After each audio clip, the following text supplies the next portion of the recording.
I'm Frederick Augustus Washington Bailey, better known as Frederick Douglass, and I'm going to draw my life. It all started on February. I don't remember the exact date. It was February 1818, I think, at Tuckahoe, Maryland. I lived with my grandmother, Betty Bailey.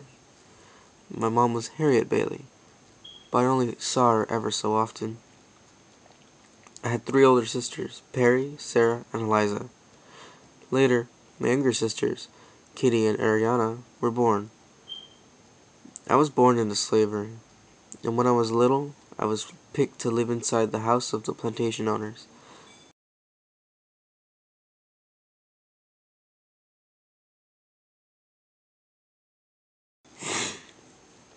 Some said it might have been because Aaron Anthony, my master, might have been my dad, but shh. When I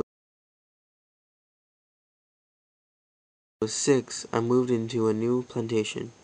1 year later, I saw my mom for the last time.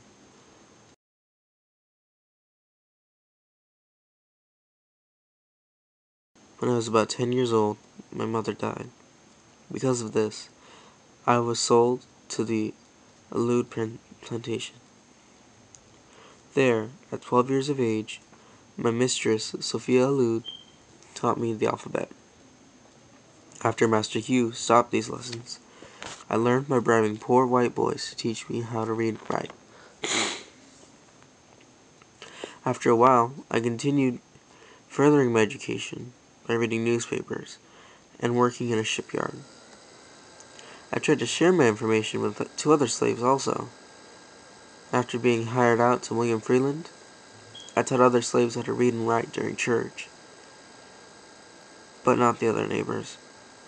So one day, they destroyed our church. I tried to escape slavery twice before succeeding.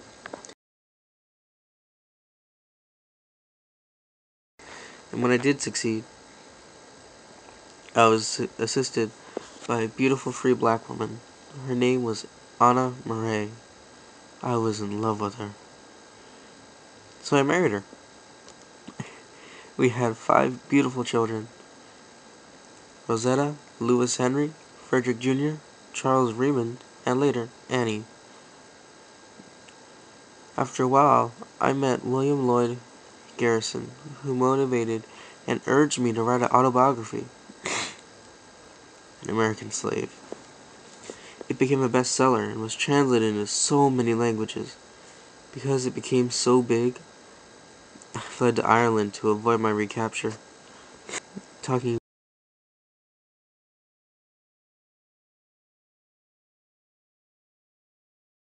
1847, I returned to the United States a freed man. After I came back, I started many different newspapers. I also supported women's rights. Annie died. She was just 10 years old. This ended the speaking tours I was on in England. By the start of the Civil War, I was one of the most famous African American people in the country. I met with President Abraham Lincoln and President Andrew Johnson to defend my race. In 1864, I became the first African American to run for vice president with the Equal Rights Party. Then, in 1882, my Anna died.